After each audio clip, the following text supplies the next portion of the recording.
But the lady who was in the Helms of Affairs in the case of Evans Inaku Abu Ramadan versus EC at the Supreme Court, the year 2014. She is no other person than Madam Ofosia Ameji from the Ampim Chambers. You know, when you talk about Ampim Chambers, you're talking about Asante Bidi law firm. We are the law firm that led the work, led everything at the Supreme Court for the determination of the eligibility of people who had used the National Health Insurance Scheme card to get themselves registered voter. I'm not going to bore you much because I know our gentleman will do justice to that. So, Madam Ofosia Ameji, is on my right. She's here with her colleague, lawyer Said Inasigri, who also was there to support them during the course of proceedings and determination of the court. As I said earlier on, there were two gentlemen who led the fight or the definition and understanding of the eligibility of this card on our voter register. Unfortunately, one had to be taken away because of other due emergencies. So on behalf of Abu Ramadan's colleague, we want to apologize to you why Evans Enoko is not here. But I know he may join us as we move on, but I know when you look at those giants seated there, he's ready to absorb any questions, any bullets that come to him. The one who is going to do the presentation to you is no other person, a friend to you, the media. He's always been there with you. You call him 24/7, he's there.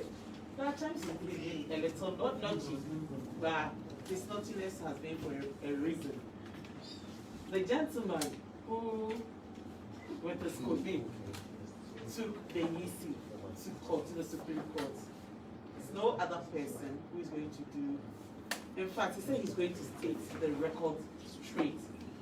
Why he and others support the new voter register. Let me introduce to you the Deputy Director General of National Disaster Management Organization, Mr.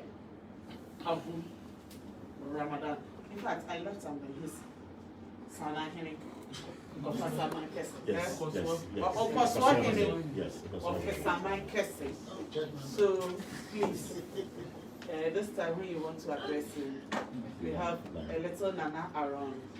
Nana, your stool name I've forgotten, so pardon me, I'll give you 6 guinea fowls for the purpose of purpose. Mr. Abu Ramadan, thank you very much. Ladies and gentlemen of the media, thank you very much for your presence and good morning to you all. You will all rightfully recall that sometime in June 2014, myself and my brother Evans Enoko instituted an action in the Supreme Court against the Electoral Commission and the Attorney General and sought, among others, a declaration that the use of the National Health Insurance card as proof of qualification to register as a voter pursuant to the Public Elections Regulation 2012 CI 72 was unconstitutional, void, and of no effect. The basis of that action was that since citizens and nationality is critical per Article 42 of the Constitution, the NHIS card was not an appropriate proof of establishing constitutional qualification to register to vote pursuant to Article 42 as Regulation 13B of CI 72 on its face allowed. Our position was that before a person's name is included in the register of voters in Ghana, he or she must be qualified as laid down in Article 42. The Attorney General and the EC, both defendants in the matter, had only one defense, that the NHIS card was widely accessible and enabled majority of Ghanaians to register to vote. The Supreme Court rightly observed that the NHIS card was the only document listed under Regulation 13 of CI 72 that did not provide undoubted information on the holder's qualification to register, and also noted that it was not exclusive to only Ghanaians. On 30th July 2014, the court declared NHIS card void as a document used for registration, as it failed to meet the constitutional test. Today we are here just to ask the relevant question as to whether the EC is right to proceed on the line of putting together a new voters register or not.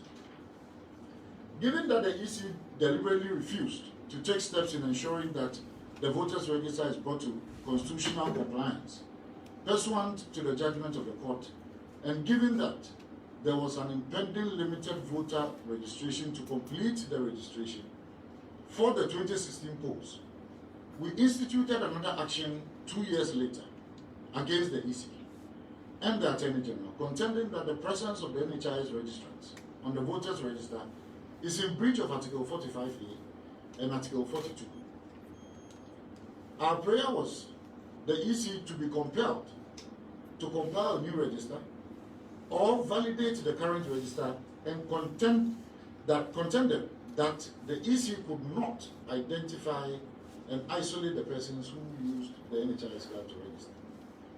The EC did not comment on, react to, otherwise deny our contention. On 6 April 2016, we filed a reply to the EC's statement of case, and again stated that they could not tell who used the NHIS card to register from those who did. This was because at a meeting with our lawyers and officials of the Electoral Commission, the Attorney General's office, in the EC's conference room on March 2016, following the directives of the Supreme Court, Ms. Georgina Opoku-Amakpa and Mr. Amadou Sule, the two former deputy chairpersons of the EC, had categorically told all of us that the EC could not in any way identify persons registered using the NHIS. It is instructive that the said meeting, though not held pursuant to an express court order, nonetheless still bore the authority of the court, and in directing that the parties should meet to try and resolve the issues on the table. The former Chief Justice, Her Ladyship, Justice Wood, urged the EC to act in good faith, be transparent, show commitment, and be willing to compromise. When the matter came up for hearing on the 21st April 2016, His Lordship, Justice Doche, asked the EC's lawyer whether they had a database of qualified voters since 2012. And if so, whether they could tell which document each person who registered to vote used to prove that he or she qualified to be registered. The lawyer for the EC indicated that he could not on his feet determine the question and would have to consult his client. Following permission granted by the court for the lawyer to consult his client, he, together with Ms. Charlotte Osei, the former chairperson, and Mr. Amadou Sule, the former deputy chairperson in charge of operations, retired outside the court for consultations. After about 10 minutes of consultation, the court sent for them in order to obtain an answer to this simple yes or no question. The lawyer returned to the bar to announce that the EC indeed has a database of registered voters. However, it was not possible to tell from the database which document each registered voter used to establish qualification. The lawyer added that such information could only be derived from the source or primary forms the prospective registered voters filled during the registration process. This meant that they could they would have to go through a pile of over 14 million of the source documents to sift the NHIS registrants if the court so wished. This information was recorded by the court. In effect, so they couldn't access it using the computer, so we have to go through 40 million different forms to determine that. Our lawyers responded by referring the court to a document filed on our behalf, where we had already stated that the EC could not tell which document each registered voter used because the two former deputy chairpersons had categorically mentioned to us in the meeting we had with them that they could not in any way identify persons who use the NHIS card to register.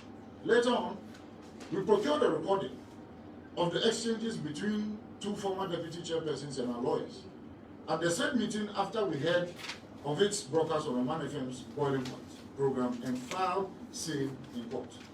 It is important at this stage to play the said recording for all and sundry to hear. This one.